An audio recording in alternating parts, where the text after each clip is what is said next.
बाङमय Nepal YouTube च्यानलमा यहाँलाई फेरि पनि स्वागत छ। म अभिमन्यु अभिजित वसन्त विचारको 32औं श्लोकसम्म मैले सुनाएँ। अबको क्रममा 33औं श्लोकबाट प्रेक्ष्या अलङ्कारको यो अनुपम उदाहरणबाट सुरु गर्छु। यसरी सुरु हुन्छ। पृथ्वीको दिव्य सौन्दर्य नटाएर पट भई फुटी बाहिर निस्क्यो कि पुष्पका रूपमा सधैं। पृथ्वीको दिव्य सौन्दर्य नटाएर पट भई फुटी बाहिर निस्क्यो के पुष्पका रूपमा सबै। तस्तै सुवासना पूर्ण पुष्पको तुल्य जीवनी सृष्टि सौन्दर्यका निम्ति चाहन्छन् देवता पनि। कोही चहकिला पुष्प वासना नभए पनि मूर्ख आडम्बरी जस्तै रूपमा छन् बडा धनी।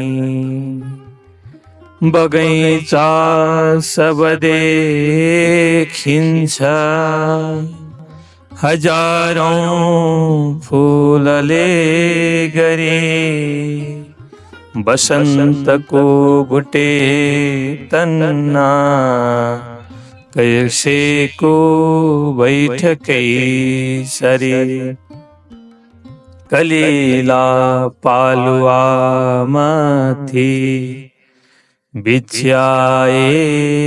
फुलै फुला बसन्त श्री बसेकी छन् बनी सौन्दर्य विह्वला। ले सौन्दर्य माधुर्य सौकुमार्य थपी वहाँ पुष्पको सिर्जना गर्ने विधाता धन्य हो अहो। रसिला फूलमाई रसिलो दक्षिण हवा कुन कारणले होला बिस्तारै गर्छ वाहवा। साना छुनुमुनु गर्ने बाल झैं कलिला फुल ढुलो मुलो भई झुल्छन् बहदा वायु शीतल। विस्तारै फूलका साथ खेली खेली मिली जुली सुटुक्क वासना चोरी चल्छ सुस्तै हवा छली। देखेर आफ्नै जस्तो पुष्पको रूप गौरव मिथ्यारी लाउँदै फिर्छन् बागमा पुतली सब। फक्रेका फूलदाता झैं रसधारा लुटाउँछन् झोलामा भिक्षु झैं मौरी पालामा त्यो जुटाउँछन्। काव्यका रसमा लोभी कवि झैं लट्ठ भइकन प्रत्येक पुष्पमा थाले भुमराहरू झुम्मिन। आनन्दी पुष्पमा कालो दुख रेखा समानको तुच्छत्यो भ्रमण श्रेणी के होला पात्रमानको गुणी का गुण झै सारा रसधारा चमीकना भो भो गरी उडिदिन्छ स्वार्थी भ्रमरको गणा। रूपक अलंकार को अनुपम उदाहरण।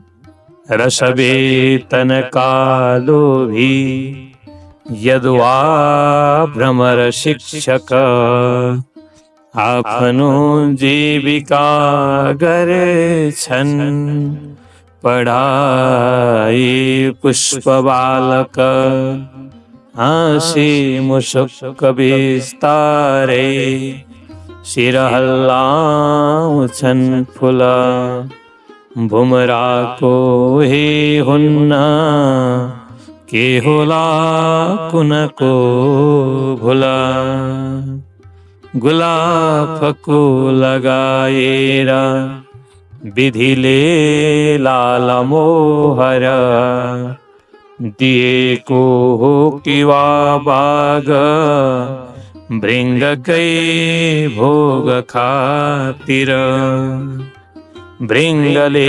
रसरित्याए चुसेर पुष्पवाटिका देखिन्छ वैरी विध्वस्त निर्धोदेश शरीफिका चिसो दक्षिणको हावा बहनाले सिरी सिरी लहरा पालुवा गर्छन् मन्द मन्द फिरी फिरी तालका सुरमा कोही सिपालु नटको सरी पुष्प पल्लवको निस्क्यो हावामा नृत्य माधुरी झर्दछन् भेटनाबाट पुराना पुष्प बर्बरी स्वर्गीय पुण्यको भोग सकेका पुण्यवान सरी हावाको चालमा सारा पराग गगनै सरी फैलिदो चारी चढेको अन्तरिक्षमा तुवालाबाट निस्केका सूर्यको कान्ति माधुरी झल्कन्छ वनमा मानो सुनको तपकै सरी वसन्तले बुनी आफै मेही पल्लव चादर माथमा वनदेवीको चढायो कि मनोहर प्रत्येक वृक्षमा निस्क्यो पुष्प पल्लव माधुरी जी संसार जीवको रागी वासना झै थरी थरी अशोक महुआ पैयों जम्बो बकुल चंपक पलासादि सबै वृक्ष पुष्पले छन् झकाझक कुनै राता कुनै सेता पहेँला भावका कुनै सुनौला देखिन्छन् आसमानी रङ्गका कुनै सिन्दुरे वनम लक्ष्मीका सिउँदाको सिन्दुरै सरी देखिन्छ माझमा राम्रो तलके तिलकै सरी बडो विशाल गम्भीर नील आकाश झै वन जल कंचन फूल का गुच्छा तारका तुल्य शोभन बन का बीच एउटा पाप का बोझले ग्रस्त पापी झै छन् अधोमुख लड़काई सुनगा भाको ग्रामीण नारी समझन्छन् कानमा सुनका टप निस्के नयाँ नयाँ लाखों वृक्षमा मंजु मंजरी रसीला प्रतिभाशाली कवि का कविता सरी ऋषि झै गरदै शुद्ध मंजरी मय भोजन रातैमा कोइली लाग्यो स्वर्गीय सुर साधन माधुर्य सिन्धुको एउटा उर्लदो लहरीमय त्यो दिव्य स्वरले गर्छ सारा हृदय तन्मय अदना त्यो चरीलाई त्यो स्वर्गीय सरिगम सघाउने विधाताको धन्य हो त्यो परिश्रम स्वर माधुर्यको त्यस्तो किन्नरे तुल्य कोइली रूपमा लाजले हो कि बोल्छ राति झुली झुली कोकिल स्वर त्यो सुन्दा संयमीहरूको पनि डगमगाउन चाहन्छ समाधिमय जीवनी कोइलीको कुहुकार सुन्यो राति जति जति उति उति नयाँ लाग्छ यो सारा सृष्टि पद्धति कोइली कागको भेद बोलीबाटै खुल्यो सब मौकामा गुण जाहेर नभइरहला कब अघिका वेद विज्ञाता ऋषिको झै मनोहर लाखौं चरा चुरुङ्गीको सुनिन्छ मधुर स्वर कुनै काका कुनै कुर्रा कुनै चिर चिरिरी शब्द सौन्दर्य भण्डार खोली बोल्छन् थरी थरी पुष्प पल्लवका साथै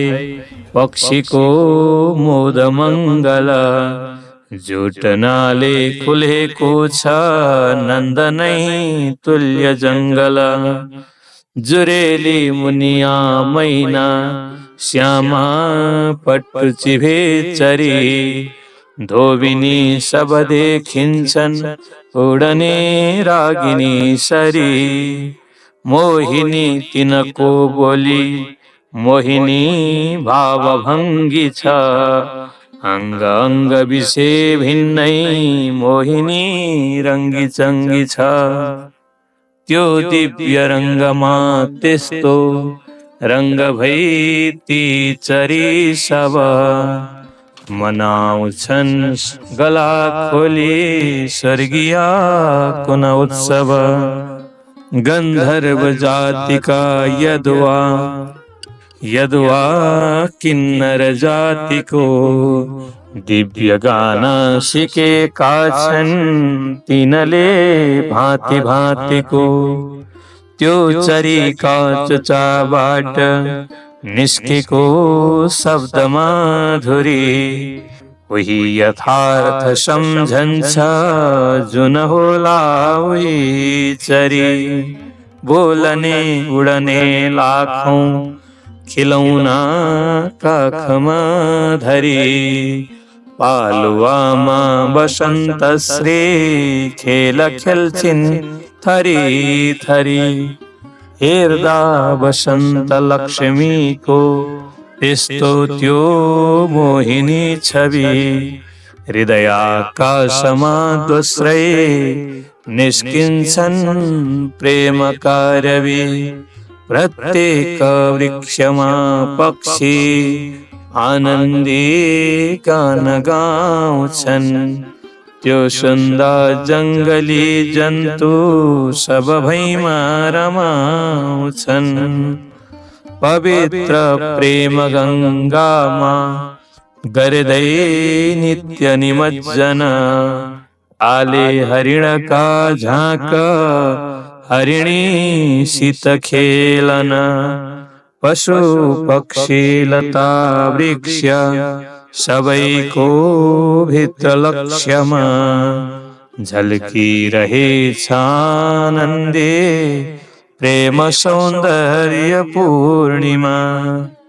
गौँथलीहरू सानन्द योग्य जोडी मिलिकन माया चेतन झैं थाले गुणकृत्य जमाउन।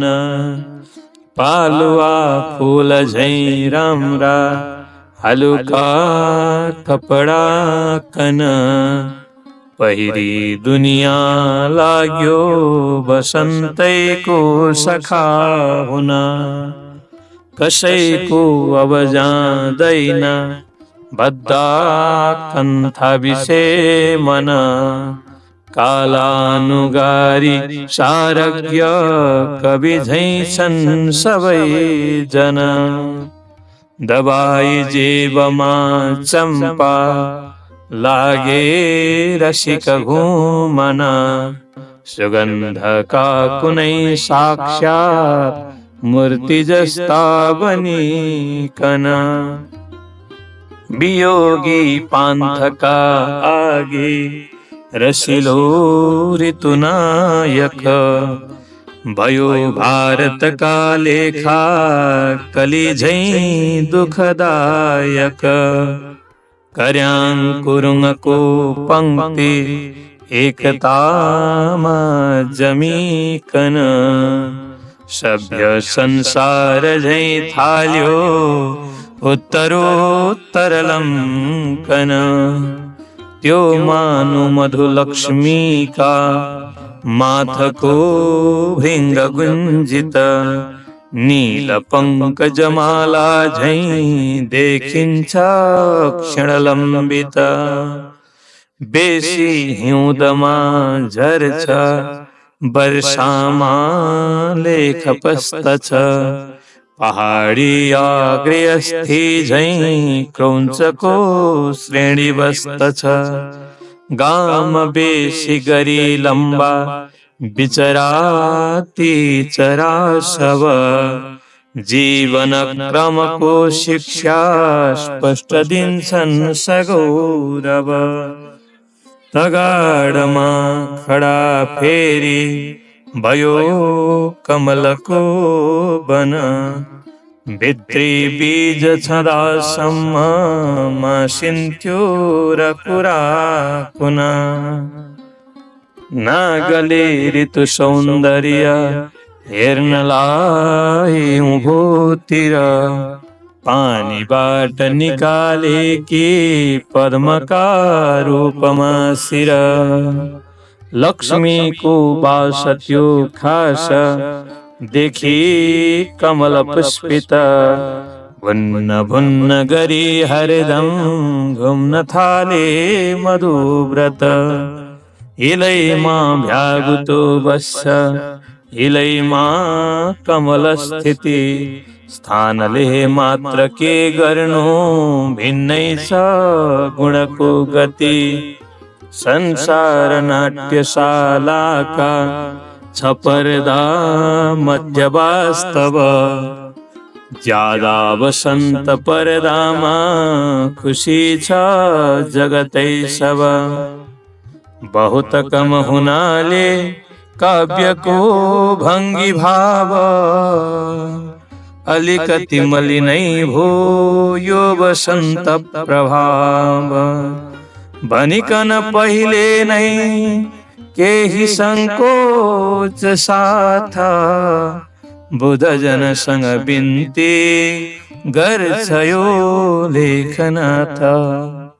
बहुत कम हुनाले काव्यको भङ्गी भाव अलिकति मलिनै भो यो वसन्त प्रभाव भनिकन पहिले नै केही संकोच साथ बुधजनसँग बिन्ती गर्छ।